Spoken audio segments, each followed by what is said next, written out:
Sir আমাকে ডেকেছিলেন বেতন দেওয়ার জন্য? হ্যাঁ ডেকেছিলাম। নেহা ম্যাডাম এই পারুলের স্যালারিটা দিয়ে দেন। জি। কিরে পারুল, তুই আসলি, তোর স্বামী তো আসলো না। স্যার ও নিচে ডিউটিতে আছে তো আমি নিচে যেয়ে ওকে পাঠাই দিব। আইনে পারো তোর এই মাসের স্যালারিটা, আর তুই নিচে গিয়ে তোর হাজবেন্ডকে পাঠিয়ে দে। ঠিক আছে ম্যাডাম।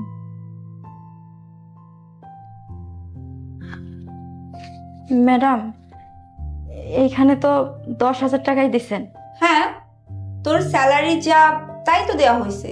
ম্যাডাম আমি আর আমার স্বামী যখন এই কোম্পানিতে জয়েন করেছিলাম তখন আমাদের বেতন ধরা হয়েছিল 15-30,000 টাকা। তো আপনারা গত 6 মাস ধরে বলতেছেন আপনাদের কোম্পানিতে নাকি কি একটা সমস্যা হয়েছে, তার জন্য আমাদের 10,000 টাকা করে দিয়েছেন। তো ম্যাডাম আপনি তো বলেছিলেন এই মাস থেকে আমাদের পুরো বেতনটাই দিয়ে দিবেন, কিন্তু পুরো বেতনটা তো দেন নাই, 10,000 টাকা করে দিলেন। শুনুন, কোম্পানির 6 মাস ধরে লস হচ্ছে। আমরা তো কোম্পানির সবকিছু হিসাব নিকাশ রাখি। কোম্পানি আমাদের বলে দিয়েছে 1 বছরের মধ্যে এই সমস্যার সমাধান হবে না। যাদের প্রবলেম হবে তারা যেন অফিস থেকে চলে যায়। আপনাদের যদি সমস্যা হয় তাহলে আপনারা চলে যেতে পারেন। কি বলেন স্যার? এই মুহূর্তে যদি আমি চাকরিটা ছেড়ে দেই তাহলে আমরা খাবো কি? আচ্ছা ঠিক আছে স্যার, আমি তাহলে আসি। স্যার আপনি তো খুব ভালোই বুদ্ধি খাটিয়ে বলে দিলেন কোম্পানি নাকি আরো 1 বছর ওদেরকে বেতন বাড়াবে না। আমরা তো 6 মাস যাবৎ ভালোই ওদের স্বামী স্ত্রীর থেকে 5,000 করে 10,000 টাকা করে মেরে দিচ্ছি, আর সেই টাকা আমি আর আপনি দুজনে ভাগাভাগি করে নিচ্ছি। যে হয়তো আপনি বলছেন যে কোম্পানি আরো 1 বছর নাকি ওদের বেতন বাড়াবে না, সেই ক্ষেত্রে আমরা তো আরো 1 বছর অনায়াসে ভালোভাবে ওদের টাকা মেরে দিতে পারবো। আপনি একদম ঠিক কথা বলেছেন।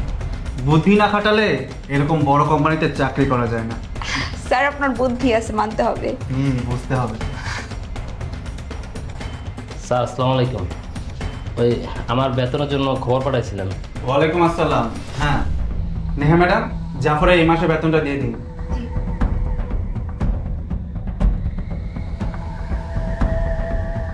এই নে জাফর, তোর এই মাসের স্যালারিটা।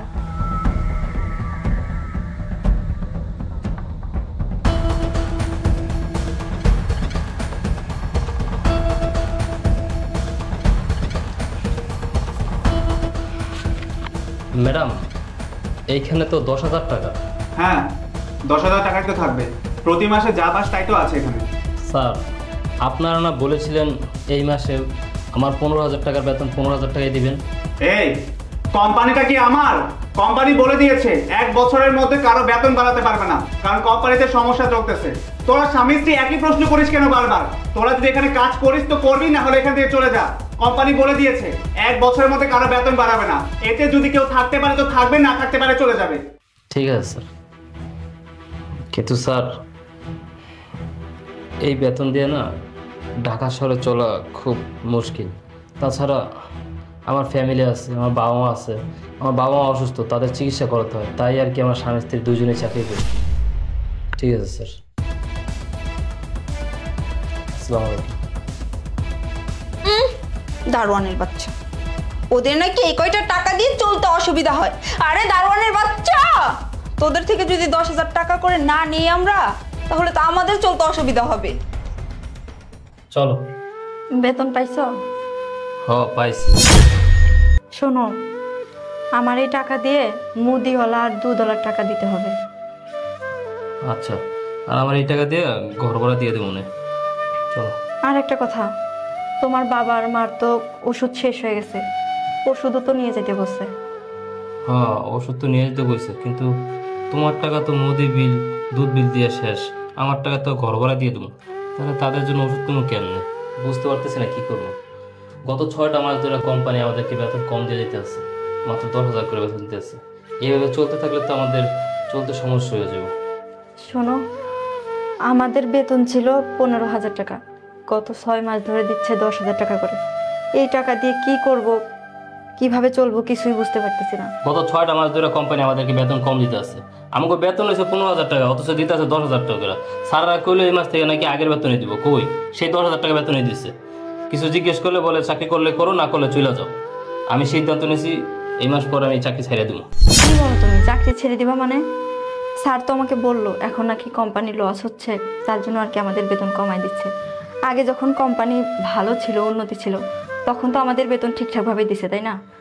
আর এখন কোম্পানির দুঃসময় আসছে, এখন আমরা এই কোম্পানি ছেড়ে চলে যাব, এটা কি ঠিক হবে বলো? ঠিক আছে, চলো নিচে গিয়ে রেখে আসছি। এই দাঁড়াও। ম্যাডাম আসসালামু আলাইকুম। ওয়ালাইকুম সালাম। আচ্ছা, তোমরা জানো কি বেতন নিয়ে কি বলা বলি করছিলে? ম্যাডাম ওই বেতন পাইছি তো, তাই কোন জায়গায় কত টাকা খরচ করবো সেইটা আর কি হিসাব করছিলাম। সেটা ঠিক আছে, কিন্তু তারপর যেন কি বলছিলে তোমরা বেতন কম পাচ্ছ এই বিষয়ে। ম্যাডাম বেয়াদবি মাফ করবেন, আসলে আমি আর আমার স্ত্রী যখন আপনাদের কোম্পানিতে জয়েন করছিলাম তখন আমাদেরকে আমার 15,000, আমার স্ত্রীর 15,000, টোটাল 30,000 করে বেতন দেওয়ার কথা ছিল। 30,000 করেই দিয়েছিলেন, কিন্তু গত 6 মাস ধরে আমাদেরকে বেতন কম দেওয়া হচ্ছে। কি বেতন কম দিচ্ছে মানে? জি ম্যাডাম, গত 6 মাস ধরে আমাদেরকে বেতন কম দিচ্ছে, 10,000 করে। আপনাদের কোম্পানিতে নাকি লস হচ্ছে, এই জন্যে। কে তোমাদের বেতন কম দিচ্ছে? আর কোম্পানির লস হচ্ছে এই কথা তোমাদের কে বললো? ম্যাডাম ম্যানেজার স্যার আর ম্যাডাম ওনারাই তো বললো কোম্পানি নাকি লস হচ্ছে, এই কারণে আমাদেরকে 10,000 করে বেতন দিচ্ছে। ঠিক আছে, আমি সব বুঝতে পেরেছি, তোমরা একটু আমার সাথে আসো। ঠিক আছে।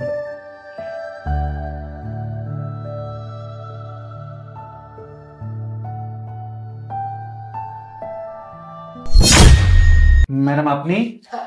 আসসালামু আলাইকুম। আসসালামু আলাইকুম ম্যাডাম। ওয়ালাইকুম সালাম। আচ্ছা ম্যানেজার সাহেব, গত 6 মাস ধরে নাকি আপনি ওদের স্যালারি কম দিচ্ছেন, 10,000 টাকা করে দিচ্ছেন দুজনকে। মানে ম্যাডাম কি বলছেন? ওরা যা স্যালারি পায় তাই দিচ্ছি, কম কেন দেব? দেখুন ম্যানেজার সাহেব, আমি যখন ওদের দুজনকে অ্যাপয়েন্টমেন্ট দিয়েছিলাম তখন ওদের বেতন 15,000 করে, দুজনের 30,000 টাকা। জি ম্যাডাম, 30,000 টাকা, আর ওদেরকে 30,000 টাকায় বেতন দিয়েছি আমি। আচ্ছা, আপনি 30,000 টাকাই দিয়েছেন? জি ম্যাডাম। আচ্ছা ওয়েট, পারুল তোর টাকাটা দিন, তোমার টাকাটাও দাও।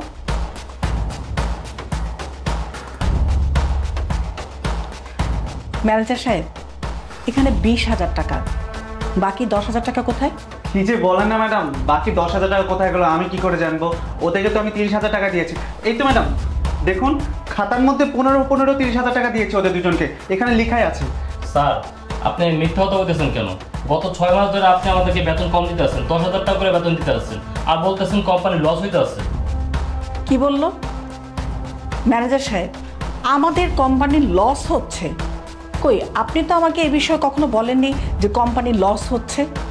ম্যাডাম আপনিও না, ও যা বলছে তাই বিশ্বাস করে আবার আমাকে জিজ্ঞেস করছেন আমাদের কোম্পানিতে কেন লস হবে। আর দেখুন ম্যাডাম, ওদেরকে যে আমি 15,000 30,000 টাকা দিয়েছি তার প্রমাণস্বরূপ এই খাতার মধ্যে ওদের টিপসই আছে, দেখুন না ম্যাডাম। টিপসই আছে, তাই তো?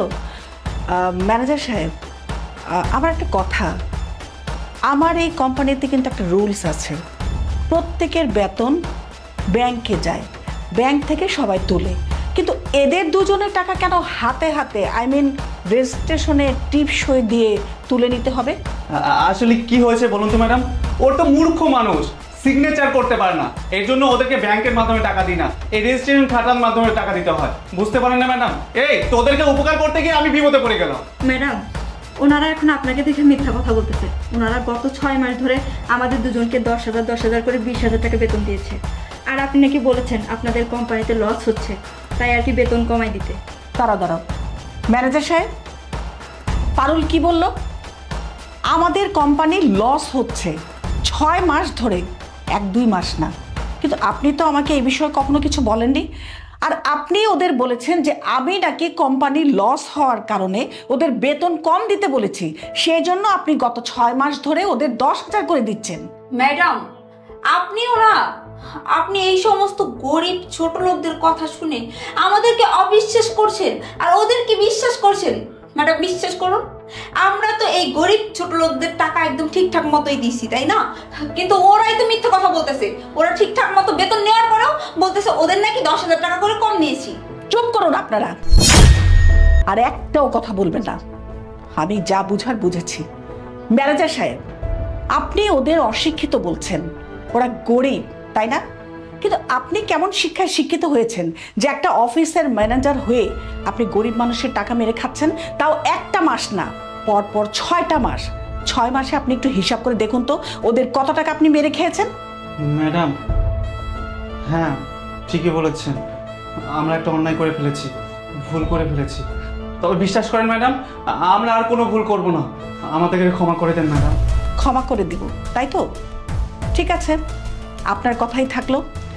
আপনার স্যালারি থেকে গত 6 মাসের বেতন ওদের আপনি দিবেন। কি বলছেন ম্যাডাম? না ম্যাডাম, এটা তো করতে পারবো না। তো আমার স্যালারি থেকে যদি 6 মাসের স্যালারি কেটে নেন, তাহলে তো আমার কোনো বেতনই থাকবে না। সারা মাস আমি কিভাবে চলবো? আমার সংসার আছে ম্যাডাম। এই কাজ করবেন না ম্যাডাম, আমাকে একটা সুযোগ দেন। আপনি চুপ করুন। এই কথাগুলি আপনার আগে ভাবা উচিত ছিল। এরাও তো সংসার চালায়, তাই না? দিনের পর দিন পরিশ্রম করে, একটা মাস পরিশ্রম করে টাকা নিয়ে সংসারে যায়, সংসারে যাতে পরিপূর্ণভাবে চলতে পারে, বাঁচতে পারে। কিন্তু আপনি কি করেছেন? একটা গরিব অসহায় মানুষ পেয়ে তাদের টাকা দিনের পর দিন আপনি মেরে খেয়েছেন। আমি আর কোনো কথা শুনতে চাই না। রাইট নাও আপনি আপনার বেতন থেকে 60,000 টাকা এক্ষুনি হস্তান্তর করবেন।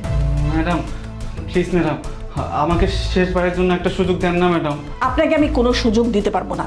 I am very sorry and right now get out. না madam, madam please. Get out.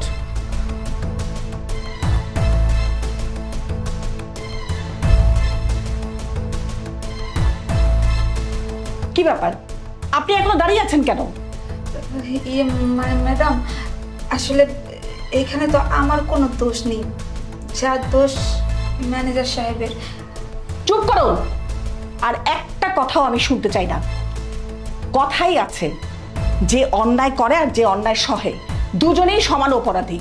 আপনার সামনে যখন ম্যানেজার এগুলি চুরি করছিল, নিশ্চয়ই আপনি সহযোগিতা করেছেন, তা না হলে উনি একা কখনোই সাহস পেত না।